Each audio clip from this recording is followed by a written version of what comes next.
Hey guys, it's Ninja Toothpick, and today's actually a pretty awesome day because I'm doing my first chapter review today.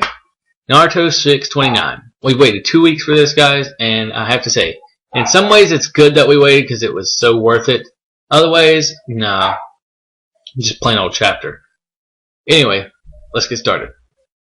The chapter starts off with the Ten Tails Jutsu just fucking everything up. The whole terrain is just completely remodeled, pretty much. And honestly, I'm wondering how everybody's not dead at this point. It flips over to Madara in his Susanoo, and of course he's being a prick, as always. He's perfectly fine, while everybody else is completely suffering in agony. And it flips over to Naruto, who is completely just drained of all of his willpower at this moment. Well, not his willpower. You can't take Naruto's willpower away at all. Anyway, he's completely just messed up so bad. He's missing a sleeve on his jacket. I bet he's pissed. But at this moment, they realize Naruto just saved all of them once again by completely tackling that jutsu head on without any remorse at all. He just wanted to save his friends. And it gives you an awesome panel. Naruto is just determined, looking forward, and you to see a panel of nothing but all the other Bijus in a circle. And even Kurama at this moment. I'm pretty sure the Eight Tails was in there too. I'm not sure if I've seen him or not. And it's kind of actually a very touching moment because if you remember, he promised him while he was inside of Son Goku that he would just defeat him.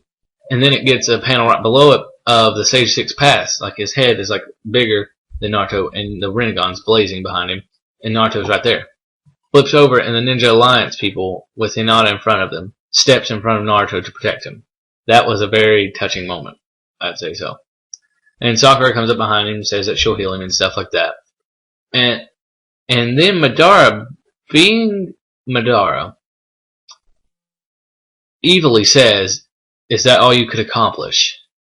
Implying that saving his friends was not enough to defeat Madara.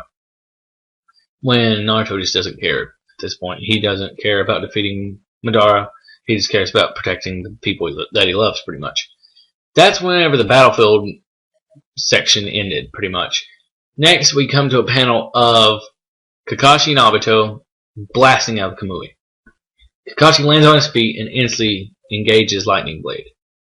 Obito busts his ass. And Kakashi charges at him with the Lightning Blade, and right before he reaches his chest, he stops. He just blatantly stops dead in front of him.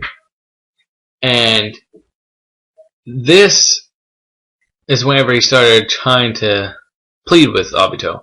But Obito, just seeing how weak he was at this moment, points out the fact that Kakashi still can't kill him. And Kakashi starts pleading to him, saying that him and Naruto are both the same. That Obito and Naruto originally had the same dream. And that was to be a Hokage. And Obito just doesn't care at this point. He's just brushing it all off. And Kakashi tries to plead and plead more. And Obito just lunges right onto the Lightning Blade.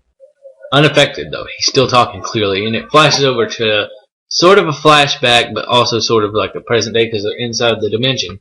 It's Chunin Kakashi, like back whenever he was a Chunin, driving the Lightning Blade through Rin. Which I thought was kind of a clever chapter of Kishimoto, considering the fact that it's both of his comrades, and it's impacting in the same way at this point. And pretty much, Obito's still completely unaffected.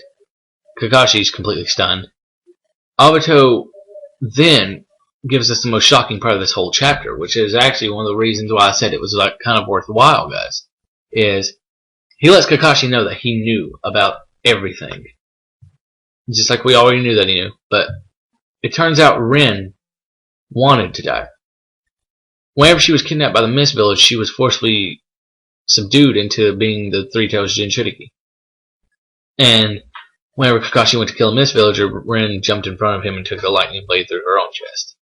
And Obito then just pretty much starts maniacally laughing at this point. He slides off of it, and this is the part that got me, guys, is he basically says, Kakashi, you don't need to, do you still feel guilty about not being able to keep your promise? And he says, look at me. There's nothing in my heart anymore. And he's got a huge hole inside of his chest. He says that he doesn't even feel pain at this point. And this is the part that made it worthwhile for me, guys.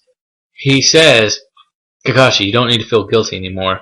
This wind hole was brought forth by the hell that is this world. And at that point, guys, I think he's just basically letting Kakashi know that he is still his friend, that he doesn't need to feel guilty anymore, that Obito is basically telling him that he's already lost. There's no bringing him back. And for my own prediction, guys, you can predict whatever you want down in the comment section, that my prediction is that Obito is actually starting to have a heart again. That's kind of like foreshadowing about the heart thing. He's actually going to have a heart again and most likely turn to good again. That's just mine. Maybe he is trying to end the plan before it starts to revive Madara and make him the Jinchuriki. Maybe he doesn't want to be Madara's little puppet anymore. But anyway, guys, that's pretty much the chapter. In my opinion, it was a pretty good chapter. It was above average. It wasn't one of the fantastic chapters like whenever Sasuke decided to go to the battlefield or anything. But it was a great chapter. And just for a little news, I'm going to be doing other manga reviews as well. Secondary to Naruto, I'm going to be doing Fairy Tail. As soon as I catch up on the series itself, I'm going to be doing Fairy Tail. And I'm also going to do Bleach and Soul Eater here and there. But, yeah, as soon as I catch up on Fairy Tail, I'll do 330 whenever it comes out. And also, stay tuned for more card openings. Of course, I'm going to say that. If you guys like the Naruto card game, just watch my card openings, because I'm going to be eventually doing giveaways and stuff. And also, there's going to be more game Let's Plays, such as my Slender video that I recently uploaded, and stuff like that, guys. So, yeah, stay tuned, and I'm out. Ninja Toothpicks out.